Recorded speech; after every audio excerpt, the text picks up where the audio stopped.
Karimnagar MLA Gangula Kamalakar party మారబోతున్నారనే చర్చ జోరందుకుంది. కరీంనగర్లో వరుస విజయాలు సాధిస్తూ రికార్డు క్రియేట్ చేస్తున్నారు గంగుల. 2009లో టీడీపీ నుంచి ఎమ్మెల్యేగా విజయం సాధించారు. ఆ తర్వాత బీఆర్ఎస్ లో చేరి వరుసగా 4వ గెలుపొందారు. మంత్రిగా పనిచేసిన గంగుల దశాబ్ది కాలంగా కారు పార్టీలోనే జర్నీ చేస్తున్నారు. అసెంబ్లీ, పార్లమెంట్ ఎన్నికల ఫలితాలు ప్రతికూలంగా రావడంతో పాటు బీఆర్ఎస్ పరిస్థితి సరిగా లేకపోవడంతో తిరిగి పార్టీ మారుతారంటూ పుకార్లు మొదలయ్యాయి. కరీంనగర్ ఎంపీ బండి సంజయ్, గంగుల కమలాకర్ ఇద్దరు ఉప్పు నిప్పులా ఉంటారు.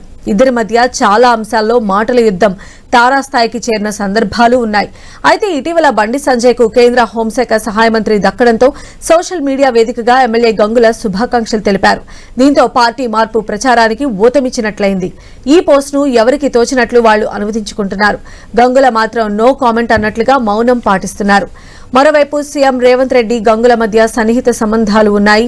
తెలుగుదేశం పార్టీలో ఇద్దరు కలిసి పనిచేశారు.